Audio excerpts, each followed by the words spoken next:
Overlord, la contraparte del Ser Supremo. Capítulo 56. La inquietud dentro de Kami Miyako, la capital teocrática, estaba al tope. Muchos refugiados llegaron al lugar tras ser atendidos por los caballeros estacionados en cada aldea y ciudad por donde Arael estaría o habría pasado. Como tal, un gran cúmulo de personas se mantenían dentro de la capital. Los varones mayores de edad estaban tomando parte de la defensa de la ciudad como milicianos, dentro de ellos estaban incluso mujeres voluntarias. Ambos partes milicianas en su conjunto hacían el sector con más números dentro de las defensas a la ciudad capital. Por supuesto estaban también soldados de varios rangos, caballeros, magos, clérigos y sacerdotes, etc. Cada uno era menor en número a comparación con los milicianos, debido a que gran parte de ellos estaba tomando parte del frente del ejército. Los que se mantuvieron atrás solo eran tomados como último recurso en caso desesperado, pero no, su poder no era menor al frente del ejército en su conjunto. La zona en la que el mayor poder se amontonaba era el templo central teocrático, el centro de la capital teocrática, aquel templo de gran tamaño que era tratado como un castillo divino por parte de los pobladores. No cualquiera tenía permitido entrar al lugar, y quienes lograban hacerlo contaban con gran fervor la gran construcción que ésta representaba y que era digna de ser el centro de toda la ciudad y de toda la teocracia, así como también una construcción muy importante representante en la religión de los 6 grandes dioses.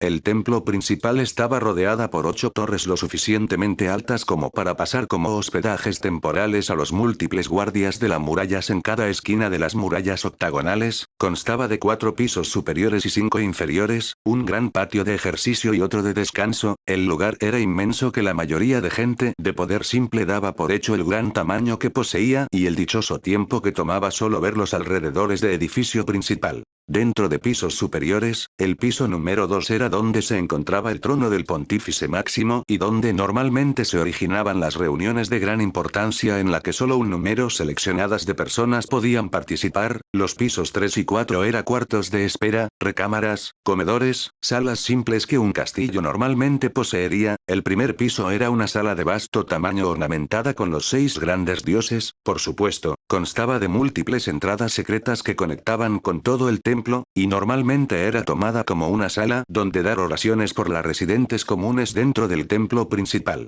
Debajo de ellos se encontraba la sala de entrenamiento secretas, que estaba formada por tecnología perdida de la era de los dioses. El segundo piso subterráneo era un lugar donde residían las personas de gran poder político o de gran poder. Las escrituras negras estaban dentro del lugar, así como sus esposas o esposos seleccionados. El siguiente nivel era una zona neutral donde se almacenaban armamentos que eran distribuidos a los soldados, caballeros, etc. También era el lugar donde se encontraban los herreros más hábiles de la teocracia, capaces de manejar incluso la adamantita, expertos en su clase, quienes hicieron del nivel su taller u hogares. El cuarto nivel subterráneo era la sala central de oración, un altar dirigido y construido a los 6 grandes dioses. Eran también el lugar donde se hospedaban los 6 cardinales, y en donde mayormente se realizaban las más importantes toma de decisiones y se dictaban las más importantes órdenes distribuidas a las 6 escrituras. El 4 nivel era un lugar administrado personalmente por los 6 cardinales. No había siervos o sirvientes que se encargaban de la limpieza, ya que de tales cosas los 6 cardenales se encargaban, a excepción de la comida que era traída desde otro lado y sector. El 4 nivel era administrado, cuidado y mantenido puramente por los 6 cardenales. Era un nivel tratado como un lugar sagrado que solo un número específico de personas lograban ver.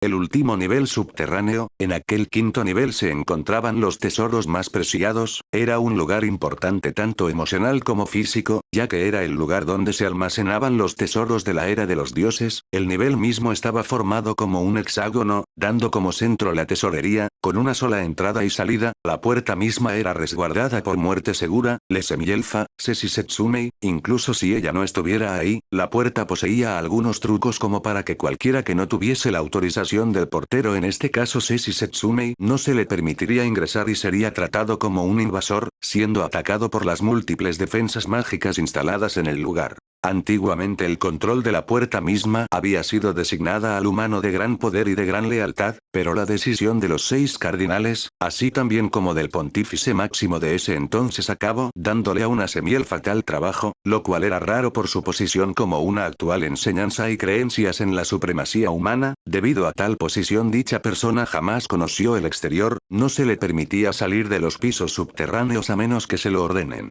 Las 6 secciones que conectaban con la tesorería central, eran en realidad los 6 santuarios, que eran dirigidas por 6 micos, princesas sacerdotisas, encargadas de proteger artefactos específicos, ítems cuyo propósito eran ser usados en caso de suma importancia debido a su complicado uso o las consecuencias que estos podrían generar. No específicamente tenían un gran poder de combate por el cual eran elegidas, su rasgo específico radicaba en el poder que ellas mismas representaban, su sangre y cuerpo claramente poseían sangre de los 6 grandes dioses, como tal, se creía que podían hacer uso de los artefactos que eran considerados oscuros, peligroso o de un riesgo alto sin ser rechazados por estos mismos. Bajo sus órdenes estaban algunos soldados de alto poder y de un rango alto, personas que dejaron todo para servir como simples guardias y soldados a voluntad de las micos. Cada uno de los 6 santuarios representaba a uno de los 6 grandes dioses, múltiples tesoros de gran valor se encontraban en su poder, su propia existencia se limitaba a cuidarlos y usarlos solo en momentos necesarios, como tal, eran personas que no poseían libertad alguna, ellas no podían salir del 5º piso subterráneo desde el momento en que fueron nominadas a ser las próximas micos.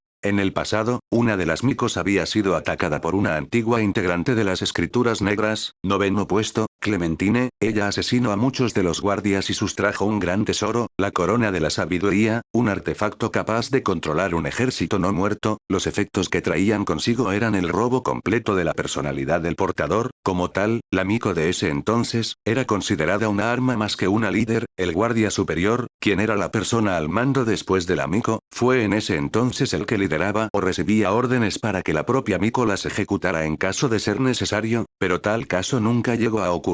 Cuando esta fue robada, los efectos que trajeron consigo fue locura absoluta llevada hasta la muerte, el artefacto que trajo consigo tal estado jamás había sido encontrado incluso entre las cosas que supuestamente posea Clementine tras su muerte, como tal, uno de los grandes tesoros de la teocracia Slane se había perdido, su función propia todavía no había, pero en la era actual donde el país vecino era gobernado por un no muerto, este artefacto debía de ser un arma capaz de controlar o nivelar las riendas en una posible guerra, su desaparición fue una pérdida enorme para la teocracia, tomando las funciones de tal ítem, así como aquella mico, muchas de las actuales 6 princesas sacerdotisas, poseían en su poder artefacto del mismo grado que adquieren efectos negativos en el cuerpo hasta cierto punto antes de ser dañinos. Con todo ellos, esas eran las instalaciones del templo principal, un monumento que debía de ser protegido, la construcción hecha en el pisos del subsuelo eran sin duda alguna construcciones hechas por dioses, ya que las propias instalaciones poseían un cierto grado de iluminada de cristales en el cielo que hacían el reemplazo del cielo del exterior, ocasionando que dentro de los pisos del subsuelo poseyeran vegetación. Los 6 santuarios sin duda alguna eran los lugares que poseían la mayor vegetación de los 5 pisos, teniendo incluso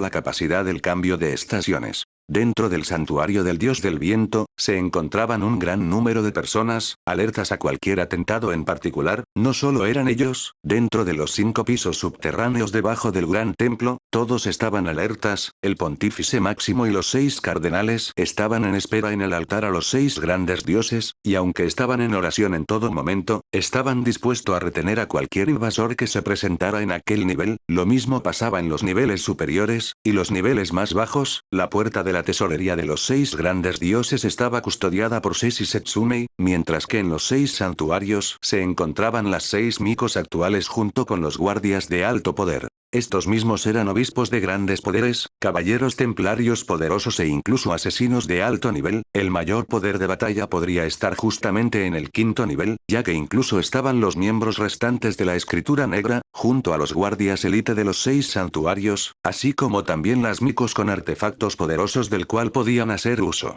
En la puerta de la tesorería principal, Sesi Setsumei permanecía intangible, con un cubo de Rubik en sus manos, hacía guardia como lo haría en cualquier otro día, una posición relajada comparada a la de los miembros que se encontraban en los 6 santuarios. Los guardias se encontraban atentos ante posibles situaciones inesperadas, claramente no esperarían jamás que alguien pudiera llegar hasta el 5º nivel en el que actualmente se encontraban, pero estaban lo suficientemente entrenados para ocuparse en caso de tal situación, por muy raro raro e ilógico que sonara, la mayoría, por no decir todos, poseían un gran poder que era comparable a los líderes de las 6 escrituras, por supuesto incluyendo a los integrantes de la escritura negra, los miembros que estaban reemplazando a los antiguos asientos también eran nominados de tal centro de trabajo, lo cual demostraba su gran valor en fuerza, calidad sobre cantidad. Ese era el quinto piso. En el santuario del dios del viento, tal cosa era también el caso, su entorno era el más relajado, constaba de 5 guardias, descontando al amigo y al guardia superior, en total un número de 7 personas sobrellevaban las defensas del lugar, lo que resguardaban eran 3 ítems, un abanico de viento, capaz de crear grandes oleadas de viento de diferentes tamaños, un brazalete de plumas de color jade que otorgaba una gran defensa a través de una armadura de viento comprimida, y la última, pero no más importante, la crisálida de un espíritu del aire, cuyo proceso de eclosión estaba inconclusa y no mostraba avance alguno.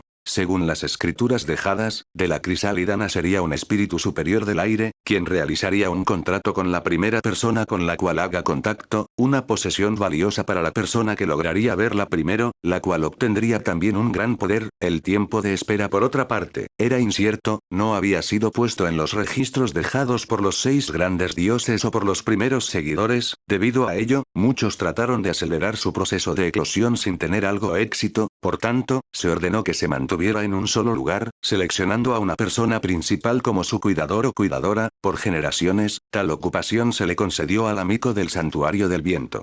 Precisamente por ese hecho, la amigo del santuario del dios del viento, quien rara vez estaba destinada a mandatos al exterior, era mantenida en el lugar para recibir la protección del espíritu superior del aire en caso de tal criatura nazca sin previo aviso. Así fue antes, como lo es ahora, y lo que también sería en el futuro. ¿Qué forma tendrá esta criatura cuando nazca? Un pequeño susurro de curiosidad demostrada, ella miraba la crisálida con ojos llenas de curiosidad, expectativa y mucha preocupación. Esta persona, quien era la persona más importante del lugar, era el amigo del santuario del dios del viento. Ella vestía un vestido completo color blanco puro, en uno de sus brazos llevaba un brazalete hecho de plumas entrelazadas entre sí, de un color jade puritano, era un tesoro sagrado. Encima del vestido, en la parte superior, llevaba un cinturón de plata que sostenía un abanico del tamaño de una espada simple, por encima de ello, una pechera de platino se acomodaba en su pecho. Equipado con grandes artefactos y una ligera armadura, era una amigo preparada en caso de un ataque enemigo, algo no muy común, pero no imposible, motivo por el que las micos, aparte de ser guardianas, eran guerreras de un nivel superior al del promedio. Sin duda será una bella criatura, Sania-sama, una perfecta para usted. Marcus, ¿cómo está la situación? ¿Sabes algo? La persona que le habló al amigo Sania, era Marcus Andrerion, el segundo al mando dentro del santuario del dios del viento, y cuidador personal de Sania, ya que este mismo la había criado desde pequeña como si de una hija se tratase. Él había ido a revisar el informe regular que se le debía de entregar sobre la situación en la superficie. Por el momento, parece que no hay informes sobre invasiones a la ciudad. Es bueno oír eso. No tiene que preocuparse de nada Sonia-sama, Sylvan-sama es una de los seres más fuertes en el mundo. Así se suponía que era verdad. Sylvan, el primer asiento de la escritura negra, era en realidad, la pareja de Sania, una pareja designada con la cual debía de procrear a la siguiente generación de Godkins. Por supuesto, ella solo era una de las muchas con las que Sylvan estaba comprometido, pero aunque su relación sea solo un medio para procrear, era un tanto cercanos uno del otro. Por el momento, ella no esperaba ningún hijo suyo, pero no descartaba la posibilidad de ello en un futuro cercano. Después de todo, actualmente, este contaba con 2 mujeres quienes habían sido candidatas a esposas de Sylvan, quienes en la actualidad próximamente serían las madres de sus respectivos hijos. El apuro por el nacimiento de nuevas fuerzas tuvo gran influencia debido al peligro que la teocracia estaba sufriendo, y debido a la nueva fuerza que adquiría siendo un Godkin, pero tras el espectáculo que se mostraba en la pantalla que se veía del torneo, así ver que el poder que demostraba uno de los humanos más fuertes, era en realidad inferior incluso en el poder humano, como se demostró con las actuaciones de Morian. Bueno, la nación enemiga haya hecho un torneo de clase mundial, y que nos haya mostrado las contiendas, nos ha abierto los ojos para ver que no podemos confiarnos. Es un poco frustrante que te lo echen en la cara, así como así, pero está claro que el mundo es amplio. Aún así, sigo creyendo que nuestros guerreros podrán detener a esa bestia. Un guerrero inmortal, con una fuerza demoníaca y una personalidad malévola, ¿qué en el mundo creó tal abominación? Mientras Anya seguía viendo la crisálida, oraba en su interior por el pronto nacimiento del espíritu superior del aire con el fin de obtener poder suficiente para hacer par a tan abominable enemigo, al cual no habían podido detener en todo su recorrido. No era el único con tal deseo, ya que sus guardias mismos tenían ese pensamiento cada vez que veía la gran crisálida cristalina. Por cierto, Marcus, ¿cómo están las otras? Las 5 micos están en posición de espera, al igual que usted. Ya veo, sigo pensando que hubiera sido mejor que todos estos tesoros estuvieran dentro de la tesorería sagrada. Sesi-sama sería suficiente como para protegerlas. Aunque eso es cierto, solo las 6 micos tienen la posibilidad de asistir en batalla portando tan poderosos tesoros. El no usarlos es una pérdida muy grande, incluso si se sabe que los invasores perderían contra muerte segura. Ciertamente. Bajo la mirada de este anciano, cada una de las micos dentro de los 6 santuarios tienen la suficiente fuerza equiparable a las fuerzas de la escritura negra, sino que más. También está el asunto de la crisálida en su posesión, no ha sido movida explícitamente porque si es rota de alguna manera, se pierde la posibilidad de que el poder de la crisálida se mueva hacia otro lado y que caiga en manos extrañas. Bajo las sagradas escrituras en donde se hacía mención a la crisálida del espíritu superior del aire, esta mencionaba que si por algún factor aleatorio, la crisálida se dañaba, esta sería destruida, pero solo en ese lugar, ya que en el momento siguiente, la crisálida aparecería en otro lugar con mejores instalaciones, dejando la posibilidad de la obtención de su bendición en otra criatura. En el juego de Yggdrasil, este era un ítem popular que requería la ayuda de otro ítem para hacerlo eclosionar rápidamente, pero lamentablemente en este nuevo mundo tal ítem dejó de existir ya hace tiempo, con la casi extinción de los espíritus superiores de antaño. Marcus, gracias como siempre por tales palabras. Creo que pensar de tal manera es muy negativa. Ahora que lo pienso detenidamente, dudo mucho que Sylvan-sama sea derrotado, siendo el segundo ser más fuerte de toda la teocracia, sin duda alguna un guerrero divino. Exactamente, es por eso que... Por favor, devuélvamelo. Jaja, Citri-chan, tienes que dejar de jugar con estos peluches, así no crecerás nunca. Pero que te quedes pequeña tampoco es malo. La pequeña Citri-chan. ¿Quieres un caramelo? No molesten, no es cierto que soy pequeña. Solo estoy en pleno desarrollo, pronto seré mucho más grande que ustedes. Jaja, igualmente sigues siendo una niña. Tan chiquita, tal vez debería lanzarte un hechizo que te haga quedarte así. ¡Qué malos! Obispos, no es tiempo de jugar, compórtense, esta es una situación de emergencia, no se comporten como niños. Como diga Arzobispo William. Gracias, maestro. Tú también deja de jugar. Pero yo no estaba jugando. A mi parecer eso no era así. Las 4 personas que se incursionaban en lo que parecía una bullicio un tanto energética, eran los otros guaridas al igual que Marcus. Estos era el arzobispo William Saavedra, una persona con un carácter un tanto relajado, pero que puede tomar decisiones sensatas en situaciones inesperadamente delicadas. La persona más joven del lugar era una obispo, Citri Saavedra, hija adoptiva de William, conocida como una prodigio dentro de su círculo. Al alcanzar el rango de obispo a la edad de 14 años, su padre por otra parte solo se encontraba un rango por encima de ella, pero no se descartaba la posibilidad de que lo supere en el futuro. Los otros 2 individuos, eran también obispos, talentosos por supuesto. Vico Ologre y Daniel Cobor, eran personas energéticas con la que normalmente uno se haría amigo rápidamente, aunque en ocasiones podrían ser molestos. Ambos trataban a Citri, la menos como una mascota linda con la cual era divertido molestar, pero por supuesto, no lo hacían de mala manera, ya que le tenían mucha estima. Su relación de ellos con Citri, sería de hermanos mayores, a pesar de los rangos que poseían todos ellos y las esperanzas que se tenían en cada uno de ellos.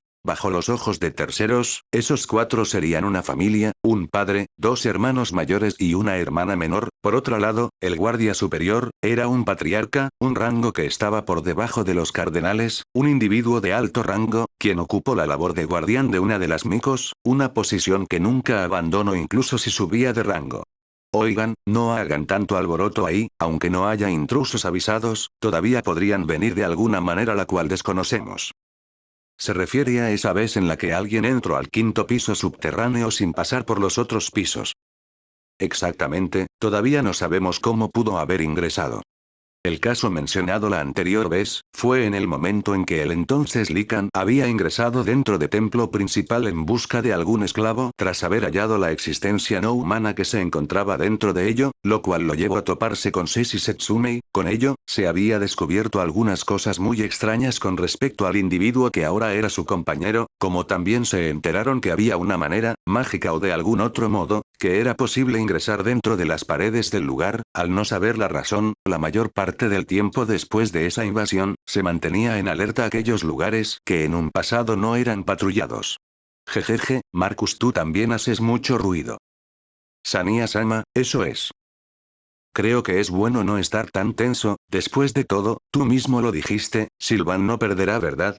Mi hermana mayor se encuentra en las murallas y mi prometido está mucho más adelante enfrentando a un fuerte adversario. Pensar en qué pasaría si ambas zonas cayeran es muy negativo, ellos no perderían, ni siquiera esa bestia imparable podrá avanzar con Sylvan deteniéndolo, ¿verdad? Sania, al igual que muchas personas quienes vivieron una vida en ese templo, tenían roles de diferentes categorías, mientras que unos podían ser simples sacerdotes, otros serían arzobispos, patriarcas o incluso micos, todo yacía en el rol que solo podía ejercer. La hermana de Sania, era una sacro caballeros, uno de los pocos guerreros de alto nivel que protegían las murallas defensivas con los soldados rasos y milicianos. Por supuesto que eso es cierto, pero lo que me preocupa es que este ataque no sea más que una distracción para obligarnos a concentrar nuestras fuerzas en un solo lado. ¿Una distracción? Una criatura no se vuelve loco de la noche a la mañana, e incluso si lo hiciera, este caso es fuera de lo común, si nada lo detenía de actuar de manera tan bestial, porque este ser no empezó a desquitarse dentro de los territorios del reino hechicero. El solo hecho de que empezara a hacer destrozos dentro de la teocracia, es sumamente extraño, casi como si todo hubiera sido planeado. Entonces, ¿quién fue el responsable de todo esto?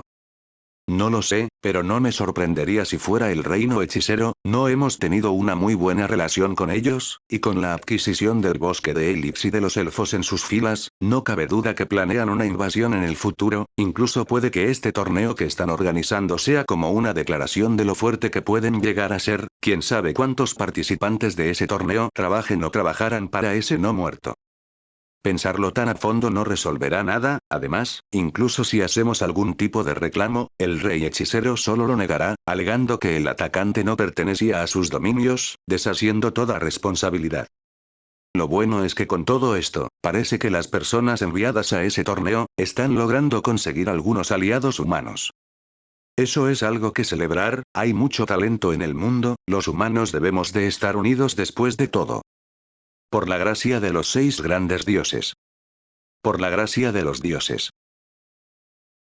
Los múltiples rangos que se dispersaban en toda la teocracia, eran un tanto diferente a las de sus antiguos países fronteras. Este estaba dividido en dos tipos, rangos militarizado, y rangos religiosos, y a pesar de que incluso en la teocracia existía la nobleza, estos no poseían territorio alguno en el cual rijan en libre albedrío, ya que estos eran inspeccionados por el mismo templo. Por tanto, estos no formaban mucha importancia dentro de la existencia de la teocracia. Estos podrían llamarse nobles de nombre, ya que no poseían poder e influencia similar o superior a las de los templos y solo eran tratados como administradores. Eso era lo mucho que podrían llegar a ser, a pesar de que tuvieran una fortuna propia de la cual no podrían hacer uso excesivo debido al control de los mismos templos, y dependiendo de la situación estos podían ser cambiados por otros con las órdenes de altos rangos. Los dos tipos de rangos existían para mejorar la situación de aquellos nobles de nombre como también de posibles humanos talentosos. De los dos tipos de rangos, el rango religioso era el más alto, compuesto por la mayoría de altos mandos dentro de la teocracia Slane. Por otra parte, los rangos militarizados eran de una menor influencia, pero tenían la disponibilidad de que si su valor se elevaba, podían ingresar a los rangos religiosos y ganar mucha más influencia. Por ello algunas personas incluso trataban de que fueran adoptados por los orfanatos dirigidos por los templos con afán de conseguir algo de poder dentro de su familia. Otra de las opciones era ser reconocido por los templos mismo, pero esto solo funcionaría para la gente con gran grandes habilidades, por lo que la mayoría quienes no poseían tales dotes, eran llevados a esos lugares para ganar algo de reconocimiento por el propio trabajo duro u otro factor diferente.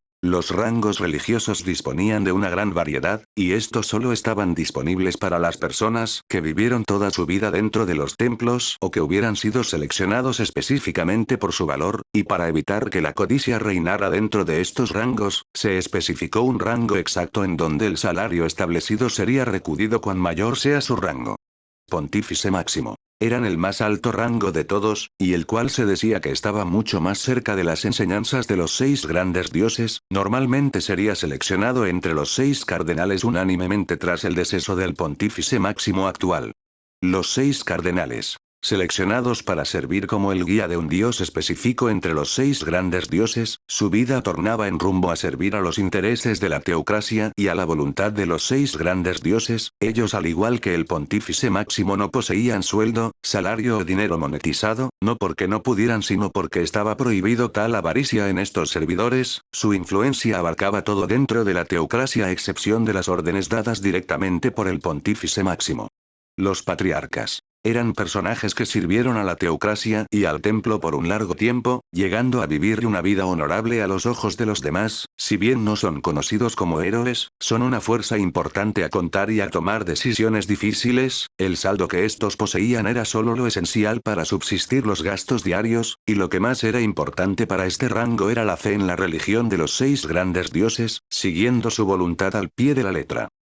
Arzobispos. También conocidos como santos valientes por las habilidades sobresalientes que ejercen dentro de los templos y de la propia teocracia, son grandes luchadores o magos especializados que lucharon diversas batallas en las que salieron victoriosos. Estos eran también colocados en esa posición por su gran característica de liderazgo, y normalmente estas entidades eran colocadas como generales o comandantes en algunos casos, tomando el liderazgo de muchos soldados en espera de sus órdenes.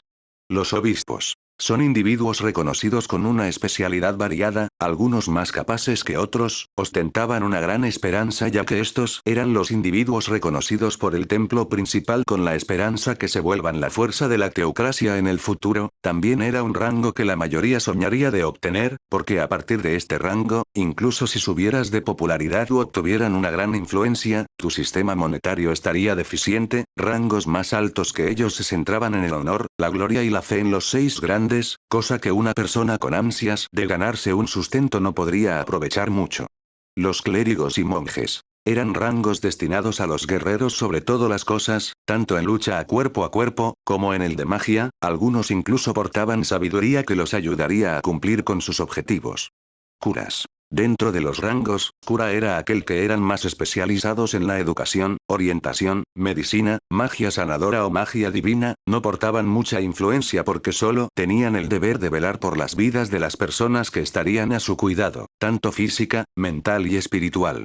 Sacerdotes. Aquellos seres que normalmente encontrarías en los templos lejanos o ubicados en iglesias de las aldeas, eran la principal fuente de curación para muchos individuos de baja categoría. Y, por último, los laicos. Ubicados en la posición más baja que se encontraban mayormente en los orfanatos donde eran destinados a cuidar de los niños indefensos, entre ellos mismo eran tratados como hermanos mismo debido a la naturaleza y las enseñanzas que se les inculcaba desde una edad temprana, distinguiendo entre el bien y el mal en aquel sector. Era una labor importante ya que estaban al cuidado del futuro de la propia fuerza teocrática. Mientras era de ese modo en el ámbito religioso, en el ámbito militarizado era diferente, ya que estos básicamente eran un poco más simple y no tan grande. Los milicianos, eran aquella fuerza civil que era habilitada para la batalla en caso de que algo ocurriese y las fuerzas, normalmente eran todos los varones que estuvieran en una mayoría de edad, pero a ello, existían algunas mujeres que se ofrecían para ello, despejando a las mujeres con niños o que estuvieran en estado de gestación. Al ser solo solicitados en situaciones raras, ellos no poseían nada de poder político de ninguna manera, y por supuesto tampoco poseían voluntad de elegir. Los soldados. Personas que se enlistaron oficialmente y que ejercen esa profesión como trabajo, recibían entrenamiento para poder capacitarlos lo suficiente. Estos se dispersaban en diferentes sectores, tanto como para un activo en la guerra, como para la seguridad. Normalmente eran porteros o guardias en alguna ciudad. También estaban aquellos que vivían en aldeas al igual que los sacerdotes, Pero si se equilibraba en importancia, el sacerdote era mucho más importante que un soldado debido a que este era el mayor responsable de curar las heridas de la gente dentro de tal limitada zona. Dentro de este sector existían también rangos, que eran los porteros, los guardias y los capitanes de sector. Estos últimos eran los únicos con la disponibilidad de dar órdenes a los cadetes recién llegados y a los soldados comunes. Los caballeros. Estos eran guerreros reconocidos por la teocracia, siendo entrenados por la nación constantemente para una mejora en su poder militar. Algunos eran escogidos de los soldados y otros solo pasaban a serlo por su fuerza. Los caballeros sacro. Estos eran guerreros reconocidos por la teocracia y por los templos. Su poder de batalla era muy superior al de los caballeros comunes, y a partir de este rango, estos tenían una influencia similar a la que tendría un obispo. La única razón por la que uno seguía en este rumbo era por la remuneración monetaria que conllevaba. Algunos otros quienes viven de la fe exclusivamente tenían la opción de volverse obispos en el templo, con lo cual subirían de rango en la parte religiosa. Los altos caballeros sacro. El pináculo que conllevaba el rango militar, su influencia estaba alrededor de los arzobispos, y la mayoría de ellos obtenían ese rango y título por la gran dedicación y valoración que se le tenía en la teocracia. También llevaba la fe a los 6 grandes dioses como uno de sus estandartes. Por supuesto, estos tenían la opción de convertirse a arzobispos si decidían ingresar al servicio directo del templo, pero tal cosa ocasionaría una disminución considerable en el fondo monetario que recibiría. Dos cosas a tener en cuenta con la adquisición de los rangos religiosos. Uno de ellos era que al transferirse, el título correspondiente seguiría vigente y no sería desechado, y lo otro, era que al darse el traslado estos no podían separarse, porque al hacerlo serían tratados como desertores y traidores a la teocracia, siendo perseguidos e enjuiciados en el proceso. La disposición que la gente tenía de meter espías a las filas del templo daba de ello, y no podía deshacerse. El culpable tendría un juicio a los ojos de los dioses y dependiendo del motivo de su escape podría hasta ser ejecutado. Estos dos tipos de rangos que se ejercían dentro de la teocracia, era un factor decisivo en la toma de decisiones al poner al mando a individuos en puestos importantes. Diferente a esas posiciones, existían algunas que, si bien no eran muy tomada en cuenta dentro de contexto de la influencia en la toma de decisiones, eran muy importantes para la propia teocracia. Las 6 escrituras. Son las fuerzas especiales de la teocracia, cada una tenía una labor dentro de la teocracia.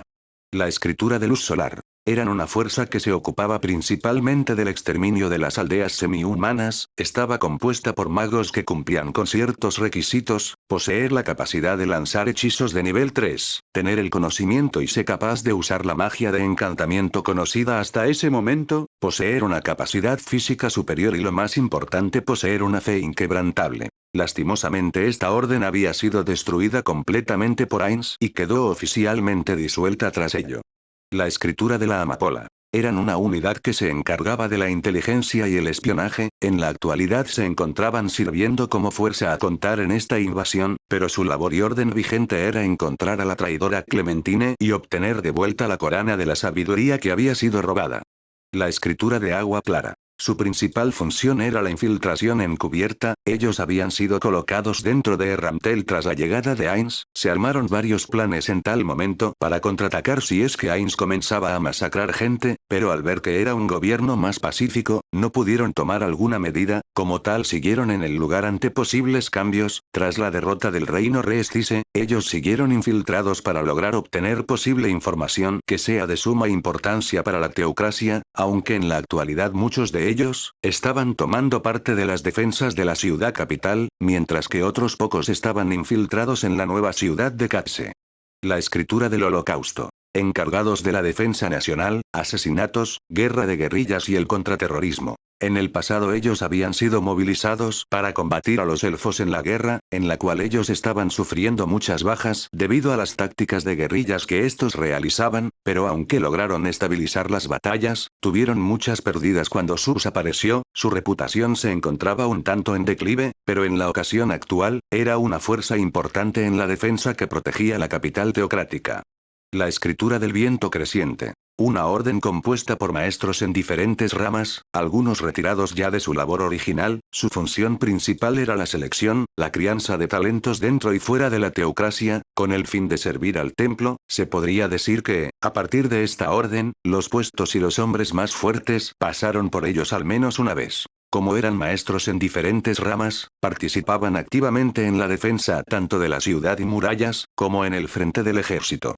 La escritura negra. Es la carta del triunfo de la teocracia, conocida como la más fuerte de las 6 escrituras, estaba compuesta por individuos de clase heroico, podían pensarse en cada uno como individuos de clase adamantita, pero con la única diferencia de que ellos portaban un equipo muy superior, llevando el equipo que portaban originalmente los 6 grandes dioses. Además de ellos, también estaba el hecho de que entre sus filas había individuos considerados semidioses, o Golkins despertados, 3 en total, uno de ellos era el capitán de la escritura negra, Silvan, el otro era el segundo asiento, y el otro era el asiento extra, muerte segura, Sesi Setsumei. La escritura negra, a diferencia de otras escrituras, estaba compuesta por individuos con su propia especialidad, por lo que era difícil verlos trabajar juntos a menos que su capitán se lo ordenara. Las 6 escrituras era la principal fuerza de la teocracia y sobre todo, de la religión misma. Otra de las grandes celebridades de la teocracia es Lane, las 6 micos, las princesas de los santuarios que seguían la doctrina de un dios específico de entre los 6 grandes dioses, las cuales tenían el poder de realizar rituales junto con algunas personas con el fin de activar magias del 7º nivel, una fuerza a contar para la teocracia. Como estas 6 micos trabajaban por separados, cada una necesitaba al menos 30 personas con grandes cantidades de maná para que la magia ritual surtiera efecto con ellas como centro. Sus existencias eran conocidas por toda la teocracia, pero poco se sabían de ellas, algunas no se mostraban en público, mientras las que lo hacían no se mostraban mucho, ni compartían algo con el público en general, tenían como misión principal dar uso de artefactos específicos que solo ellas podrían usar a favor de la teocracia, no solo ítems que pertenecían antiguamente a los 6 grandes dioses, ya que también resguardaban artefactos peligrosos que solo un número de personas con características específicas tendrían el poder de usarlas. El nivel de peligro o importancia se media a través de las características que estos mismos poseían y de las condiciones o consecuencias que demandaban al portador. Las micos tenían el deber de resguardar y en algunos casos dar uso de tales peligrosos e importantes ítems.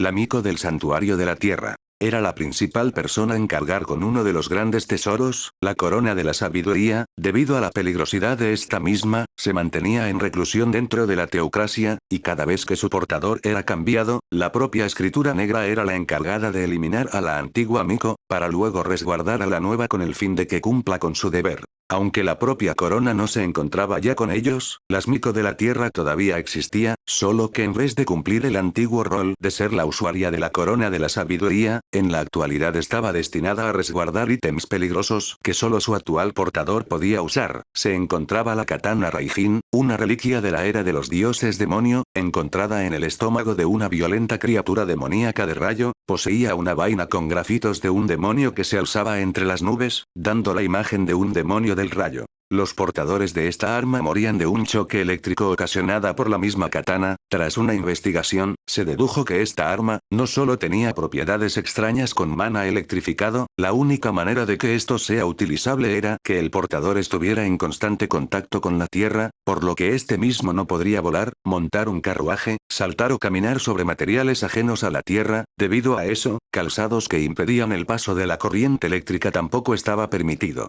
Tomando eso como desventaja, el poder de tal katana, otorgaba al portador la capacidad de paralizar a oponentes en un área circundante a él, podría recubrir el arma misma con rayos, dándole más poder penetrante, o en algunos casos extremos, podría crear tormentas eléctricas en un área extensa. Debido a las circunstancias tras la katana, el suelo del santuario del dios de la tierra, estaba completamente provisto de vasta tierra, no poseía concreto alguno. La portadora, la mico de la tierra actual, era una antigua integrante de las escrituras negras, retiradas tras haber dado a luz, se mantuvo en estado rezagado, hasta su futura posición como mico de la tierra. Su hijo por otra parte, se volvió uno de los humanos más poderosos de la teocracia, este mismo pertenecía a la actual escritura negra, segundo asiento, Mikkel, siendo su hijo un Gretkins despertados, ella misma fue tratada como una nodriza de alto nivel. Se esperaba que su siguiente hijo igualara el desempeño del primero, pero tal cosa no pasó. De igual manera, ella era una nodriza de mucha importancia y a pesar de su edad, se le otorgó el puesto de la mico de tierra, tras poder dominar la katana Raijin, siendo ella capaz de usar magia elemental de tierra hasta el 5º nivel, podía controlar mejor su terreno de lucha. Siempre un pergamino de teletransportación, y dentro del santuario del dios de la tierra, se encontraba un círculo mágico imbuido de magia ritual de transferencia. Los guardias encargados a ella, se encargaban de activarlo, con el propósito de que en caso se necesite su poder, sea movilizada inmediatamente. El hecho de que no fuera movilizada rápidamente al campo de batalla, fue debido a que la mayoría de los ataques de la katana eran ataques de amplio rango, solo sería enviada en caso de una invasión a gran escala, por lo que se encontraba en espera por posibles invasiones que aprovechaban el desorden causado por Arael. Miko del Santuario del Viento. Una mujer nacida de una familia que cuidaba una crisálida que contenía un espíritu superior, cuidada de generación en generación por su familia en espera de que la actual generación consanguínea de la Miko obtenga el poder del espíritu superior del aire. Como tal, ella había sido instruida para poder usar magia espiritual al menos de tercer nivel, un arte que muy pocos conocían o tenían siquiera conocimiento de ello. Miko del Santuario del Agua. Era una mujer cuyo propósito era salvaguardar el báculo de las bendiciones. Era un ítem que se encontraba en constante uso, ya que este tenía la capacidad de otorgar un flujo limitado de agua a toda la teocracia Slane. Su existencia aseguraba las cosechas y el flujo de agua potable a la teocracia, por lo que su importancia era importante. Si bien este ítem podría ser considerado un gran tesoro, solo había un número muy limitado de personas dentro del mundo que tendrían la capacidad de usarlo. Incluso dentro de los números humanos, la actual portadora, era la única humana con la capacidad de hacer uso de tal ítem. La Miko del Agua fue nombrada como la que recibe las bendiciones de la lluvia, tenía la capacidad de lucha suficiente como para ser parte de las escrituras negras. Su vida era cuidada muy rigurosamente, para que ningún mal llegue a ella, al menos hasta que encontraran otra humana que podría ocupar su puesto. Miko del Santuario del Fuego. De entre todas las Mikos, su existencia y el artículo que porta, es considerado de muy suma importancia, ya que ésta otorgaba a la Miko actual un poder destructivo de alto grado, y sobre todo, porque la vestimenta en sí, perteneció a la diosa del fuego. No se sabía cómo, pero tras prueba y error por casi 600 años, solo un número específico de personas podían equipar tal prenda, y ese conjunto de personas, tenían una sola cosa en común, eran familias directas de la diosa del fuego. A pesar de que incluso algunas de ellas, no despertaran como Godkins, poseían la clave para ser portadoras de tal equipo de alto valor religioso. Un dato extra de la Miko del Santuario de la Diosa del Fuego, consistía en que estas personas vendrían a ser familias consanguíneas. Del asiento extra de la escritura negra y carta del triunfo de la teocracia Slane, una de las Mikos del pasado, fue en su mejor momento, la carta del triunfo de la teocracia, quien posteriormente sería secuestrada por el rey elfo, lo que llevaría al nacimiento de Sesi Setsumei, quien vino a ser prima de la Miko del Fuego. Las habilidades que el equipamiento en forma de kimono sacerdotal, era un efecto de área que creaba un campo de fuego carmesí, nombrado como fuego del purgatorio, la única que saldría ileso de tal efecto de área. Adicionalmente también podía ejercer el fuego del purgatorio como una magia de fuego, era el propio portador. Además de esa habilidad también existían otras más que fueron grabados en escritos históricos sobre los 6 grandes dioses y sus respectivas habilidades, pero por desgracia, hasta el momento, solo 2 habilidades podían ser desbloqueadas. Miko de la Luz. Una entidad un tanto controversial, no por el ítem que resguardaba, sino porque la propia persona era a la cual resguardaban, una princesa del santuario con un talento innato jamás visto, quien tenía la sangre del dios de la luz corriendo por sus venas. Se intuyó que tal poder provino de su sangre o de un talento innato, por tanto, era imposible clasificarla como un Godkin despertado. Su poder residía en sus ojos claros cual diamante, su cuerpo blanco, cabello blanco y sus ojos claros que simulaban a un espejo, la llevaron a ser conocida como la princesa de la luz bajo un juicio divino. Los poderes que poseía, era el de reflejar toda magia. Como tal, ella no tendría impedimento en lidiar con magos, no importaba que tan fuerte sea, cualquier ataque de carácter mágico era reflejado por esos ojos de diamantes claros, pero no todo era una fortuna, ya que tal poder ocasionaba dejo sin visión a la usuaria. Junto a ella, era una mujer de alrededor de 40 años, y aunque ya poseía hijos, estos no presentaban el don que ella poseía, a excepción del cabello claro. Como tal, se propuso la extracción y transferencia de los ojos de tal Miko como una reliquia hacia la próxima Miko. Esto ocurriría momentos antes de su muerte, pero se esperaba que no ocurriese antes de que un poderoso enemigo como el rey hechicero atacase a la teocracia, ya que esta sería una excelente contra hacia el hechicero no muerto. La pérdida de esta persona o la posible caída en manos enemigas de los ojos que representaban su poder, causaría una gran desventaja ante la teocracia misma, debido a que estos se superaban más en magia, y era su versatilidad en ella, lo que los llevó lejos. Neutralizar esto, lo volvería similar a cualquier nación humana, siendo respaldada solo por la fuerza de sus caballeros y milicianos.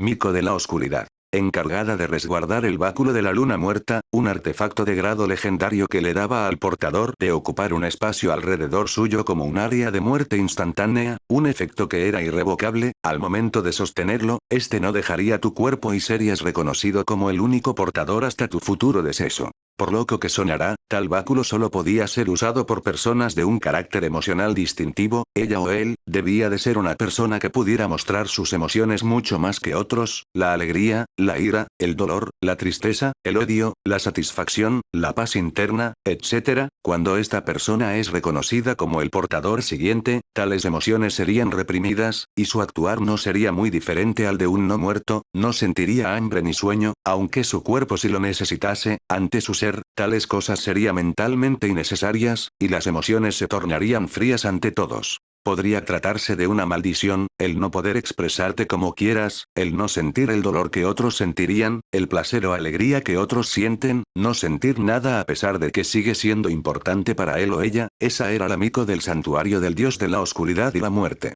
Debido a que no podía distinguir en qué momento comer, dormir entre otras cosas, los guardias eran tratados como sirvientes. El aura que asesinaría a cualquiera que siquiera pusiese un dedo en ella la rodeaba, una maldición que si sería liberada, asesinaría a muchos seres vivos. Su alcance no había sido probado, pero se supuso que podría tapar toda la teocracia si se liberase completamente. Como tal, era mantenida por la Miko de la oscuridad, solo a algunos milímetros alrededor de ella, debido a que ella no podía ser tocada, no podría tener hijos, incluso si por alguna cosa milagrosa llegara a quedar embarazada de una persona, quien tendría protección contra la muerte instantánea. Como tal, la persona que sería escogida como la siguiente en heredar a la Miko de la oscuridad sería escogida de entre las jóvenes potenciales y se les quitaría la posibilidad de ser madres, así también como ser libre. Sisesi Setsumei era conocida como muerte segura. Al Miko de la oscuridad, era apodada como fría muerte.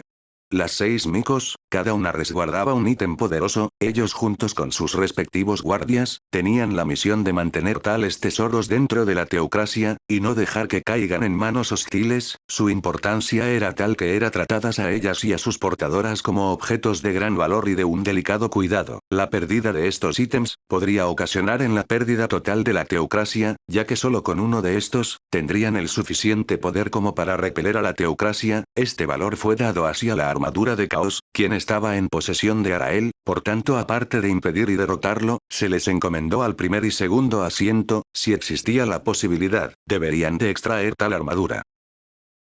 El hecho de que el ataque de una entidad difícil de lidiar era una mera distracción, era algo que muchos dentro de la teocracia habían supuesto. Por supuesto, esto también fue pensado por los altos mandos. Los otros extremos de la teocracia también estaban protegidos. La capital, lugar donde se guardaba la mayor cantidad de armas de gran poder y valor, era el objetivo más obvio y por lo tanto, era la más resguardada. Las otras ciudades tenían al menos a una de las escrituras negras y un número selecto consigo, ante una posible invasión. En el momento en que el cielo a lo lejos se tornó en un campo oscuro, los guardias, soldados, etc. se pusieron alertas. Rápidamente la mente de algunas personas, supusieron la señal ante algo, un fuerte poder, una señal para algo, o cualquier artimaña que proviniese de tal avistamiento antinatural. Varios mensajeros fueron desplegados hacia muchas zonas para dar aviso de tal suceso. Por supuesto, esto también pasó ante los 5 pisos subterráneos de la teocracia. El cambio repentino y abrupto que posiblemente se ocasione en la lucha contra el invasor demoníaco, posibles acontecimientos que bien podrían ser buenos o malos, la incertidumbre y el nerviosismo se llenó en sus pechos, un acontecimiento que rara vez ocurría en la teocracia y que hoy por hoy, marcarían su existencia como la nación humana más poderosa.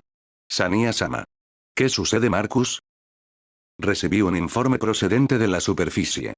Los informes se realizaban regularmente o en momentos en el que ocurría cosas inesperadas en épocas de emergencia. Personas específicas, ya conocidas, tenían el deber de pasar los mensajes aún incluso a costa de su vida. Por tanto, eran incluso visto dentro de campos de batalla. Como ya eran personas conocidas y especializadas, se les tenía una alta estima, no por su poder de batalla, sino en su astucia para lograr pasar de problemas graves y su lealtad y fe hacia la teocracia y sus respectivas deidades. Su acceso hacia las 5 plantas subterráneas también era permitida por tan razón. Un informe. ¿Sobre qué? ¿Qué decía el informe? El cielo se tornó completamente oscuro en donde se suponía que se encontraba el ejército principal, posiblemente ocasionado por una habilidad de esa cosa. Cubrir un terreno de oscuridad, tal habilidad existe. Escuche de una habilidad que cubre de luz un gran campo, aunque esa es magia del 6º nivel, es posible que con la oscuridad podría también lograrse. Ya veo, del 6º nivel. También es posible que tenga algo que ver con lo que mencioné antes. Una señal para sus aliados, ¿verdad? Sania-sama, es posible que un ataque ocurra en algún lado de la teocracia, nosotros también debemos estar listos. Tienes razón, Marcus reúne a todos los demás en el patio del santuario, nos ubicaremos alrededor de la crisálida. Lo haré enseguida. El santuario era una construcción que simulaba una casa, con los respectivos equipamientos para el uso de la vida diaria. El patio en donde se ubicaba la crisálida del espíritu superior del aire, era un lugar iluminado por un techo con una magia que simulaba la luz del sol, como un huevo gigante. Ahí yacía tal importante objeto o poder. Sania, la responsable de que este objeto no sea dañado hasta el surgimiento del espíritu superior, siempre la cuidaba. Por ello, las zonas en donde estaba la mayor protección para todos los integrantes del santuario era el patio. William, Citri, Vico, Daniel. Reunión de suma urgencia, vengan al patio del santuario ahora. Oigan, están escuchando. ¿Dónde rayos están? Marcus había realizado un grito que se escucharía en todo el santuario, un fuerte sonido que incluso alcanzó a Sania, quien solo lo ignoró, debido a la inesperada situación de la teocracia. Si la suposición de Marcus estaba en lo correcto, era una situación de emergencia, incluso si no lo fuera, ser precavidos los ayudaría a no perder algo o hacer algo equivocado. Marcus abrió cada puerta de todo el santuario, incluso revisó en los baños, pero no encontró a nadie. La sala principal era el último lugar que le faltaba revisar, pero su fuerte grito se escucharía claramente. Sin respuesta alguna, él había buscado en todas partes, sin darle importancia a la sala principal. Cuando abrió la puerta corrediza que lo llevaba a la sala, el fuerte olor a sangre inundó su nariz. Con una gran precaución y mucho nerviosismo, sacó la espada que mantenía en su funda. Atento ante cualquier movimiento del lugar, divisó a 2 cuerpos inertes al otro lado de la sala. En el momento en que los identificó, una fuerte intención asesina se dirigió hacia él desde su costado. Su reacción fue justa para parar tal ataque, pero al ser atrapado por sorpresa, su fuerza empleada en la defensa bajó considerablemente, lo que hizo que fuera él el repelido. Su compostura se restauró rápidamente y se preparó para el ataque consiguiente, que no llegó a la misma velocidad que la anterior. Como tal, Marcus lo vio, una cara conocida lo esperó con una espada en la mano, el atuendo, el aura y la figura del hombre que lo traicionó. William, ¿qué crees que estás haciendo? William Saavedra, un arzobispo que era la segunda persona más fuerte aparte de William dentro de los guardias del santuario del dios del viento, siendo una persona de carácter fuerte y responsable, se le encomendaba varias misiones en el extranjero. Antes de que la voz de Marcus volviera a alzarse para poder encararlo nuevamente, otro ataque lo alcanzó por su costado izquierdo. Su mano reaccionó instintivamente hacia la intención asesina que se le lanzaba, pero nuevamente fue repelido y arrojado hacia una de las paredes del cuarto. Cuando volvió su visión nuevamente, volvió a ver a William. Su rostro no mostró emoción alguna, no mostró tristeza, arrepentimiento, satisfacción o siquiera duda. Sus ojos se encontraban vacíos, como si la luz nunca hubiera estado en aquellos ojos llenos de determinación que siempre veía. La sorpresa no acabó con eso. Al lado de William se posicionó una criatura desconocida, una criatura demoníaca en todos los aspectos, un cuerpo delgado de más de 3 metros, y aunque tenía un cuerpo con extremidades, no poseía rostro y de la cabeza se extendían tentáculos gruesos, con una boca de forma vertical en el estómago, sobresalían los dientes filoso. Además de todo eso, poseía garras delgadas que ocuparían el labor de un cuchillo o múltiples espadas de gran filo. Cuando Marcus vio al demonio, sintió un temor en su interior, la ira se sembró en su ser. Bastardos. ¿Quiénes son? ¿Qué hicieron con William y Citri? Bastardos infelices, no crean que esto será perdonado. Sus suposiciones podrían haber asentado en este momento. William era enviado a países extranjeros en misiones de reconocimiento, exploración o como respaldos en algunas batallas. Siempre era acompañado con su hija adoptiva Citri, pero al no estar actualmente en esta situación, las cosas se ordenaron en su mente. Un ser había poseído o sustituido el cuerpo de Citri y mediante este, controlaba a William. La señal que mandó el guerrero de la armadura demoníaca, fue para que este ser actuara dentro de la teocracia. Posiblemente Citri estuviera muerta y William solo sería un títere de este. Muchas situaciones que vinculaban este suceso dentro de la teocracia y la manera en que entrarían a las profundidades de toda la teocracia y sus secretos. Cosas que tenían completo sentido, pero, nada fue cierto. Su mente no pensar en la verdadera intención de todo este embrollo, y lo supo en el momento en que William empezó a reírse y el momento en que vio a Citri. Jaja. No sé qué cosas estás pensando por tu cabeza, pero te digo de ya, que nada es verdadero. William. Me da algo de flojera mantener esta actuación por mucho tiempo más. Will, deberías de estar mucho más que eso. Las palabreas resonaron en todo el lugar, a pesar de que la supuesta boca en su abdomen no se movía. ¿Esto es una broma? Marcus pensó que las palabras de William decía, responderían y solucionarían el nerviosismo que éste tenía, creyendo que todo había sido una broma de mal gusto de sus compañeros. Se metió en la mente que ningún demonio tendría la capacidad de ingresar a la teocracia, pero entonces vio a Citri venir por el pasillo por donde él había llegado. Maestro, ya terminé. Oh. Citri, gran trabajo. ¿Sigue viva? Qué malo, yo no la maté, tú lo harías. Yo me apego a mis labores. ¿Eso crees? Déjame decirte que, tienes toda la razón, no me contendría de tal manera de que siga con vida.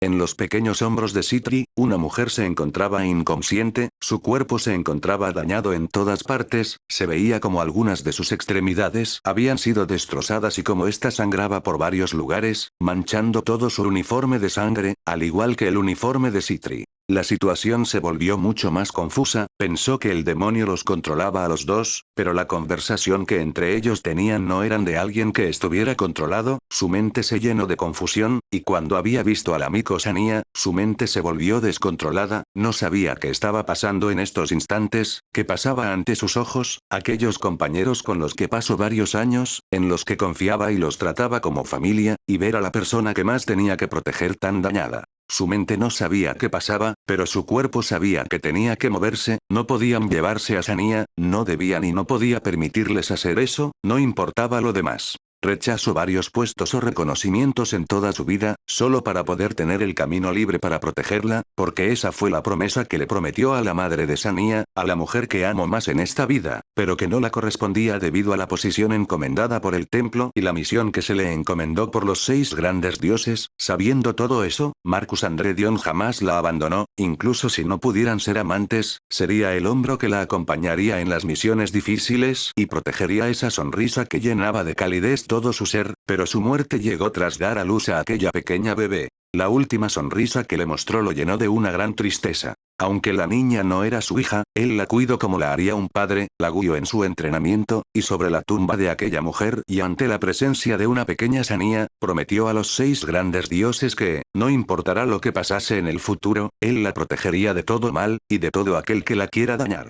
Un ideal nato que fue cumplido hasta esta fecha, pero que era desmoronado en este mismo momento. Cuando Marcus se abalanzó hacia adelante, varias cuchillas se incrustaron en su espalda y sus costados. La lenta reacción de su cuerpo ante el peligro que lo acechaba era muy inferior a la labor que tenía en la protección de Sania, por ende no había reaccionado al momento en que los brazos del demonio se alargaron y se acercaban hacia él. Marcus tosía sangre en el momento, su respiración le resultaba casi imposible. Por momentos, vio a sus 2 compañeros caídos, ambos tenían varios cortes en sus cuerpos, incluso había algunas partes que parecían haber sido cortadas y separadas de su cuerpo, marcando al demonio que lo cortó como el principal responsable.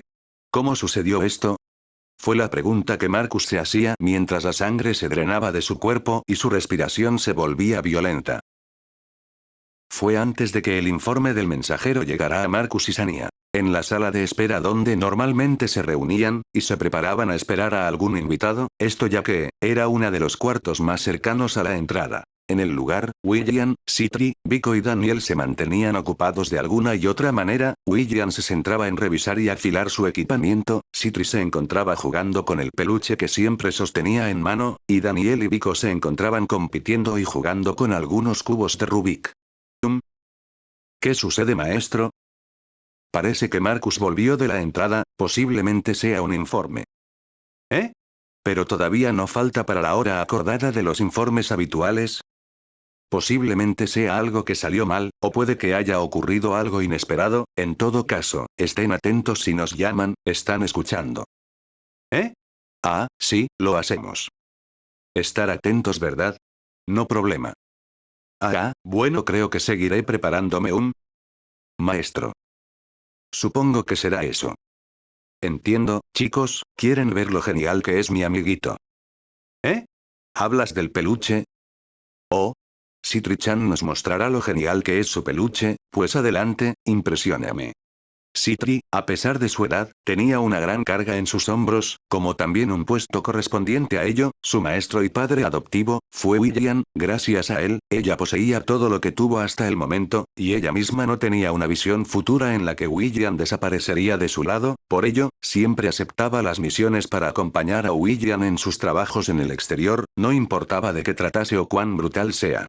Confiaba en sus habilidades mágicas, pero también poseía talento en el combate cuerpo a cuerpo, pudiendo derrotar a muchas personas solo con los puños. Si bien Biko y Daniel siempre molestaban a Citri, ellos se aseguraban de no molestarla demasiado como para hacerla enojar, ya que una pelea contra ella, podría ser perjudicial para ellos, no porque no ganarían, sino porque gane quien gane, ellos saldrían muy lastimados sí o sí. Ellos dos miraron al oso de peluche que sostenía Citri, vieron cómo ella lo dejaba en el suelo, y cómo éste se ponía de pie y empezaba a caminar hacia ellos, esto los asombró. Wow, conseguiste algunas habilidades de titiritero. Sabes moverlo muy bien con magia. ¿Lo transformaste en un golem? Sea como sea, es algo asombroso. El peluche seguía caminando lentamente, entonces, una pequeña grieta se creó en el pecho del oso de peluche, ellos pensaron que se había roto por algún defecto de la magia que se le había lanzado, pero al momento siguiente vieron una mancha oscura en esa pequeña grieta creada. De ese pequeño agujero dos manos surgieron, manos extremadamente delgadas que estaban compuestas de garras con un filo agudo. Después de eso, salieron los brazos apoyándose en el suelo aquellas manos delgadas y perturbadoras, en la grieta desde donde se manifestaban esos brazos, se mostraron tentáculos, múltiples de ellos salían de la oscuridad y poco a poco, se mostró completamente a una criatura demoníaca. Para Biko y Daniel, que hasta el momento jamás habían visto un demonio, fue una sorpresa que les generó miedo. ¿Qué es eso? Ante la pregunta temblorosa que emitían, Citri fue la que respondió. ¿De qué están hablando? ¿Es mi amiguito, no es lindo? Daniel y Biko no respondieron, y paralizados, miraron con miedo al demonio ante ellos. La sangre se les escapaba de la cara al ver tan horrenda criatura, pero sus cuerpos se pusieron tiesos y el miedo los comió en el momento en que tal criatura les habló. Hola chicos, soy un peluche, seré su amigo, y como buen amigo que soy, ¿no quieren un abrazo? ¿Eh?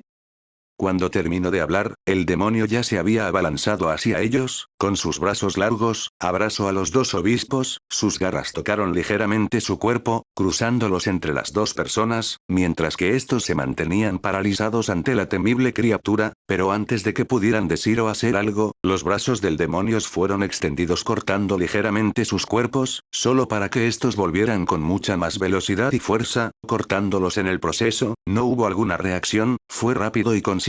No hubo grito o ruido alguno que alguien más oyese dentro de la sala. Valdrían, lo hiciste bien, buen chico. Niña, deja ya de llamarme de tal manera, ya no soy tu mascota. ¿Eh? Pero eras tan lindo. Puf, esto es repulsivo para mí, qué fea misión. Dejen de hablar, se está acercando, Citri encárgate de Sania, Valdrían, tú y yo nos ocuparemos de Marcus, que no haya errores, el sujeto es muy fuerte para nosotros si trabajamos solos. Ya entendí, ya entendí. Entendido maestro, invisibilidad. Cuando William dio esas instrucciones, todos se escondieron rápidamente, Citri y William se mantenían ocultos con invisibilidad, aparte de bajar su presencia el máximo para no ser descubiertos por los instintos de Marcus, en el momento en que William atacó por sorpresa a Marcus con intenciones asesinas, Citri se fue hacia el patio en donde Sania se encontraba. Citri encontró a Sania dándole la espalda sin temor alguno, mientras que Citri seguía con el hechizo de invisibilidad, se preparó para lanzar un ataque. Debido a los artefactos que poseía Sania, atacarla ligeramente y recrear una pelea no sería factible para Citri y mucho más si es que necesitaba a Sania con vida. Cortina de cuchillas de viento, Citri lanzó una magia de cuarto nivel que creaba alrededor del objetivo un vórtice lleno de cuchillas. Lo defectuoso de este hechizo era que solo lo creaba por cortos segundos, pero para Citri eso era lo importante, el daño que poseía era menor, tal que solo eran rasguños múltiples. Sania, quien recibió tal ataque, se sorprendió y se preparó para activar su equipamiento en preparación para una batalla, pero cuando vio a Citri que se movió al frente de ella, su mente con tal sorpresa se quedó en blanco, la cortina de cuchillas de viento ya había acabado, y Citri se paró enfrente de Sania. Arte marcial, puño insonoro. Citri había activado un arte marcial que era usado por ella para neutralizar a los objetivos. Lo bueno de ese arte marcial era que, no importaba la fuerza que utilizase, la forma y dirección por el cual atacases, siempre se mantenía en el lugar. En este caso, el potente puño de esa niña sobrehumana chocó contra el abdomen de Sania, quien a pesar de los artefactos que poseía de alto grado, no pudo reaccionar al ataque de quien era su compañera. Ella quedó inconsciente en el momento del impacto con una gran confusión en su cabeza. Bueno, no fue difícil, pero por si acaso, somnolencia. Con este hechizo dormirá 12 horas, tendré que mantenerla así por todo el viaje. Debería de dejar esos ítems aquí. No, mejor me los llevo junto a ella, al maestro le gustará usar los ítems. Citri en ese momento, sostuvo con su cuerpo a Sania y la llevó hacia donde se enfrentaban William, el demonio Baldrian y Marcus. En el momento de llegar, el ataque de Baldrian logró alcanzarlo, dando el golpe final con sus garras afiladas que lo atravesaron en múltiples partes vitales de su cuerpo. Terminamos rápido. Es mejor así. Vámonos antes de que ocurra algo, hay que moverse, Baldrian, llegó la hora del adiós. Te extrañaremos. Qué asco da esta lástima humana, ocupo mi misión, ustedes hagan la suya, si no quieren morir en mis manos. ¿Eh? No éramos amigos. Cállense de una maldita vez, yo quiero vivir en paz. Además, parece que dicen que moriré al 100%, será mejor que no me subestimen. Baldrian, estás en la quinta planta subterránea, el lugar donde Muerte Segura reside. Si tú actúas, ella aparecerá. Muerte Segura, puf, como si eso me importara. Dejen de joder de una puta vez y váyanse. Esto es un adiós, amigo mío. Largo, niña. William y Citri avanzaron con Sania en los hombros de Citri, quien al ser una maga y guerrera, le permitía luchar incluso con un peso encima, muy diferente a William, quien era más diestro como guerrero que como mago. Antes de salir de la sala y del santuario del dios del viento, vieron a Marcus y compañía una última vez. En ese momento, se encontraron con un Marcus inerte y sin vida, sus ojos permanecieron abiertos mientras su mano diestra apuntaba a su dirección. Debido al daño que recibió en el pecho y el cuello, la sangre, los pulmones y luego el corazón, mientras moría vio a sus antiguos compañeros y dirigió su última mirada hacia la inconsciente Sania, extendiendo su mano y susurrando una disculpa hacia su incompetencia. Falleció con el mayor arrepentimiento de su vida, el no haber cumplido su promesa. Baldrian, un demonio de la organización oculto de Misis, era un demonio invocado de muchos a los cuales el culto de Misis había llamado, cada uno con diferentes habilidades y personalidades. Muchos de ellos fueron hostiles, pero Baldrian fue uno de los más asertivos. Le parecía divertido la organización que unos cuantas personas de diferentes razas que intentaba despertar a un dios demonio. Él no conocía ninguno, y nunca quería hacerlo, pero de todas maneras ayudaría en el proceso para dar alegría a su insípida vida. Solo por eso, lo hizo para divertirse, y ahora, tenía la tarea de incitar un alboroto, atacar a diestra a siniestra en toda esta zona, para que los dos humanos escaparan con una de las llaves para revivir a un dios demonio. No sabía por qué decían que este sería su final, pero él solo haría lo que siempre hace, lo que él quiere. Si muere en el proceso, no era importante para él, quería desatar su fuerza en el lugar, algo que reprimió por mucho tiempo en su llegada a esta capital. Más tarde, se encontraría con la razón por la que mencionar su muerte. Muerte Segura aparecería ante él, contra la cual, solo pudo durar algunos minutos. Si bien llamó la atención, no pudo asegurar muchas muertes, no ingresó a los santuarios consiguientes, ni mucho menos mató a personas, pero cumplió con su deber. Al final de todo, su destino asegurado, todo eso mientras era destrozado por aquella os. William y Citri habían logrado salir de los 5 pisos subterráneos con ayuda de múltiples ítems de encubrimiento y sigilo. Magia, ítems, habilidad pura, usaron todos los medios para no ser descubiertos en su camino hacia la superficie. Ellos caminaron silenciosamente ante el público, sacaron un pergamino de teletransportación, con el cual fueron llevados hacia unas praderas, en donde debían de reunirse con 3 personas más que estaban buscando la segunda llave o instrumento que usarían para traer de nuevo al dios demonio. Ellos mismos no podrían volver a la teocracia, pero eso no les importaba, solo los hizo recordar cómo sucedió lo que sucedió. William y Sania no fueron originarios de la teocracia, ni mucho menos de este continente. William había sido recogido en otro continente y criado desde pequeño por el templo y la iglesia de los 6 grandes dioses, instruido solo para servir y reconocido por sus habilidades y experiencia obtenida por los años por parte de la escritura del viento creciente, pero en su interior, él sufría. En la teocracia, él se enamoró de una mujer que parecía corresponder sus sentimientos, pero los altos mandos la seleccionaron como una candidata para llevar la corona de la sabiduría y nodriza que llevaría el hijo de un God King que según algunos hechos estaba por realizar su despertar, lo cual nunca pasó. La mujer que amó, perdió las emociones, y solo era usado como un criadero en su tiempo de vida, hasta su futura muerte. No, no fue así para él, no fue su muerte, fue su asesinato, usada y tirada como un mero objeto.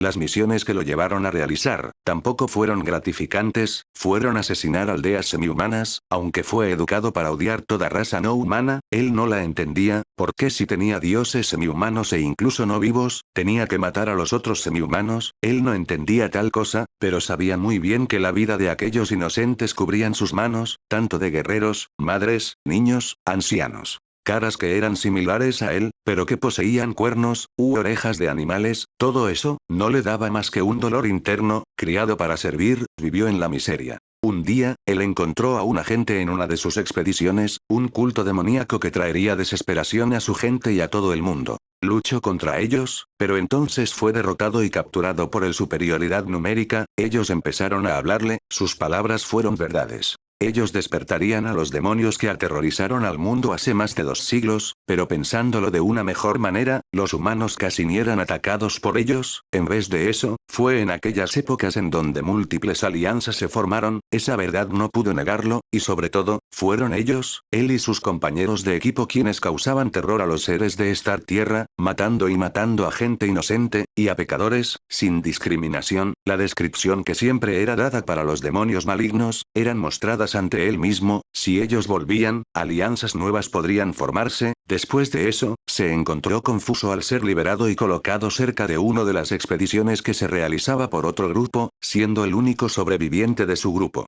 Cuando logró llegar con ellos, lo aceptaron sin ninguna duda, y fue con ellos hacia el asalto de una aldea de mi-humana. Vio, mas no pudo participar por la culpa de los recuerdos y verdades que carcomían su mente. Al final, la aldea semi-humana fue destruida, mujeres fueron llevadas como esclavas. Él veía cómo esas mujeres fueron tratados como objetos y posiblemente serían usadas por otras personas de igual manera, profanando sus cuerpos solo para satisfacer sus viles instintos, al igual que lo haría un animal salvaje. Eso no hizo más que nublar su mente y pensar qué es lo que él hacía en el mundo y si de verdad ayudaba sus actos, y luego lo reconoció, la imagen de su amado siendo usada de la misma manera solo para un objetivo banal y desechada como un juguete roto, se asemejó a la vida de las esclavas demi-humanas y semi-humanas.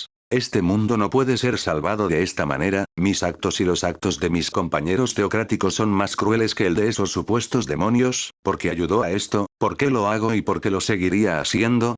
No hay respuesta, no la hay. William buscó al culto Mises por mucho tiempo después de eso. Cuando logró encontrarlos, se prepararon para luchar contra ellos, pero William se entregó y entregó a sus compañeros a ese culto. Después de eso, ellos mismos serían usados como sacrificios en rituales de invocaciones demoníacas, trayendo demonios menores a este mundo, controladas por algunas personas, y otros siendo considerados compañeros por su habilidad comunicativa. Como miembro de Mises se infiltró a la teocracia como uno de sus fuerzas de combate, ganando reconocimiento tras incursiones en solitario. En una de las aldeas que visitó encontró a una semi-humana de cuerpo demacrado, con estado de desnutrición y con ojos vacíos que llenaban de hostilidad hacia este mundo. Poseía una forma humanoide, pertenecientes a la raza de los Magilas, eran humanoides de colores diversos que mayormente tenían grabaciones en sus cuerpos de los hechizos que estos lanzaban, siendo capaces de lanzar magia hasta el 4.º nivel, incluso se escuchaban rumores de usar magia del 5.º nivel. Aquella pequeña niña, pertenecía a esa raza, su cuerpo solo tenía 2 tatuajes, lo que significaba que era capaz de lanzar solo 2 hechizos, pero el estado de aquella niña sin emociones no había sido ocasionado por su incursión, William la encontró en una colonia de arpías, tras asesinarlas, él solo la vio, aquella persona que estaba fuera de lugar. Él la llevó con el culto de Misis, no para que sea tratada como un sacrificio, sino para que le prestaran uno de sus múltiples ítems, uno que le permitía camuflarla de una raza diferente. Con ello, ella fue llevada por William de regreso a la teocracia, con la apariencia humana actual, haciendo los trámites correspondientes, la adoptó como su hija, la cuida, la alimentó y la entrenó. Con el tiempo, y los cuidados amorosos que le daba, aquella niña de ojos muertos, se llenó de vida. Bajo el nombre de Citri fue criada bajo las instituciones teocráticas, así también como una integrante del culto de Misis. Con el amor que tenía por su padre como uno de los pilares de su existencia, se volvió dependiente de él, hizo todo lo posible por estar junto a él, hasta llegar a su posición en aquel momento. William la crió como una hija, no por lástima, sino porque, en el rostro de aquella niña veía los mismos ojos que su amado mostró en el pasado. Su rostro, aunque diferente, era similar a ella mientras vivía, así que, mostró el amor que nunca pudo mostrarle a ella o su posible hijo. La crió como una hija y la guió por el camino que él caminaba solo por el hecho de poder criar a aquella señal de que el mundo cambiaría, al igual que lo hizo su sonrisa. William y Citri caminaron hacia la zona en donde se encontraban otros compañeros de Misis, encargados de conseguir el otro artículo necesario para poder despertar a un dios demonio. Bienvenidos nuevamente a ustedes dos, su compañero volvió hace poco también. ¿Nuestro compañero? Parece que lo consiguieron. Tú. Parece que sigues vivo, qué bueno, ese cerebro tuyo es necesario. De todas maneras, dime, ¿cómo conseguiste dar tal señal? Tanto William, ni Citri tenían algún medio para poder ver la superficie y las situaciones que ocurrían en él, lo único por lo que se enterarían era por medio de los mensajeros. Cuando llegó Marcus para avisar a Sania, fue Valdrean quien logró escucharlos, y por medio de la telepatía dar aviso a William y Citri. Bueno, ese no fui yo. ¿Eh?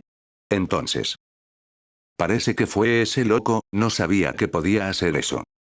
Y no puede. Tal cosa debería de ser imposible a menos que sea el propio poder del portador. Tal vez podríamos descubrir una nueva función de la armadura. Si eso es cierto, supongo que es una lástima. ¿A qué te refieres? Usaremos el último pergamino de teletransportación para movernos hacia otro continente, no podemos esperar a que nos encuentren tan fácilmente. Lograron derrotarlo en la arena, parece que el ángel que lo derrotó fue avistado en el lugar donde está luchando. Su derrota está garantizado entonces, ciertamente es una pena, al igual que la pérdida de Valdrian, pero todo este sacrificio fue necesario. Conseguimos mucho y dimos un paso más a nuestro objetivo. Por cierto, ¿para qué necesitamos a esa mujer con vida? Es su sangre la que es necesaria. Con la sangre de sus antepasados fue con la que grabaron el hechizo que selló a Guta-sama en otro plano astral. Además de eso, el contrato de Vitra está en nuestro poder, con el ítem que se nos encomendó podemos destruir las ataduras que lo atan, para poder liberarlo por fin en este mundo, así también como a sus generales. Pero como saben que es esa mujer la que necesitan. Yo me encargué de investigarlo, el arzobispo Marcus incluso resaltó que fue su antepasado quien ayudó en la creación del círculo mágico que se le proporcionó al seguidor de Sursama. Toda esta información conjunta, ¿quién será aquella persona? ¿Tal vez un seguidor más? No, no me lo parecía a mí.